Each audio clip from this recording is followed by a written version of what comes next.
Hi, good morning, afternoon or evening, depending on where you are. My name is Chris Gomez, and today I'm going to talk to you about erosion, sedimentation, and the measure of those volumes. So when I started my career, maybe 10 years ago, I remember on Merapi volcano, Semeru volcano in Indonesia, I had DEM that we were constructing with a meter and even more in terms of resolution and accuracy. Today, we use LiDAR, we use SFMMVS to construct DM like the one that I'm showing here on the slide at Hodaka Station at Mount Yakedake in Japan. And we measure still volume of erosion and sediment transport. The only thing is that when you look at the photograph on the right, and that's we're taken at Mount Unzen, what we can see here is that the material which is being, let's say, on the wall in the pyroclastic flow deposit is not organized the same way as it is when it's flowing down. And here you have an apron, and on that apron you can clearly see that we have different density.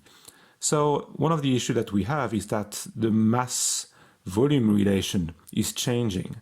So that's something which is very well known in civil engineering and in soil engineering, where they measure compression. But it's not something that has been rising in geomorphology and geoscience yet because it was not necessary.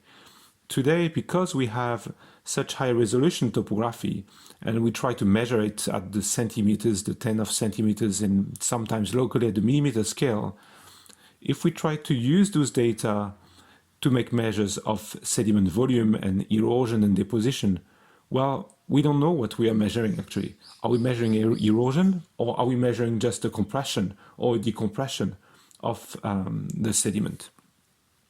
So some of the work that is quite common is to measure the void ratio against the vertical effective stress. And you can see that the more pressure you have, the less void ratio that you have. On top of that, if you consider a series of processes transporting sediment, and that's a graph I have on the right I published last year, where you have, for the material here at Mount Unzen, the material is being actually broken into small parts.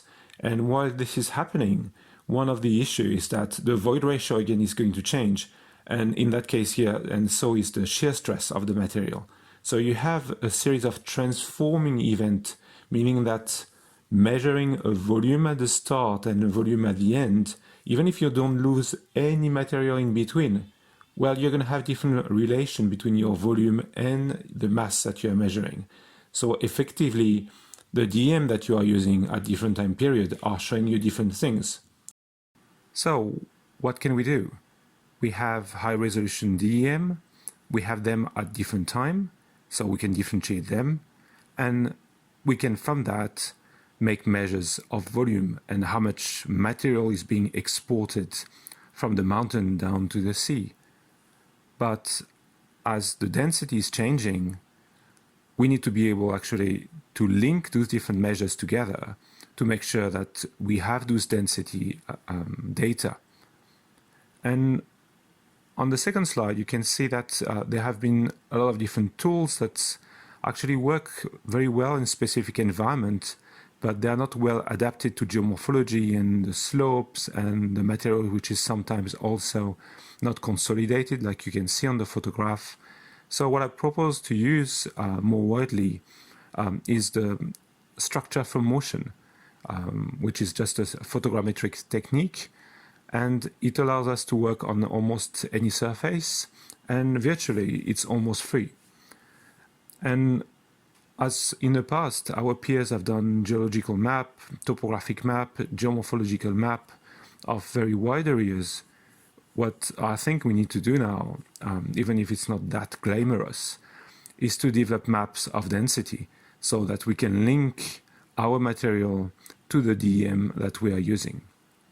So on the graph on the right here, what I'm showing you is that actually SFMMVS used to measure the hole and then compared to other methods is giving very good results. So once the sediment excavated from those holes is measured for its mass, then we get a mass volume relationship.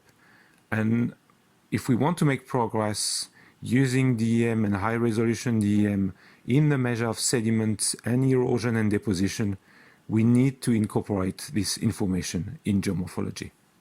Thank you. Thank you for your attention.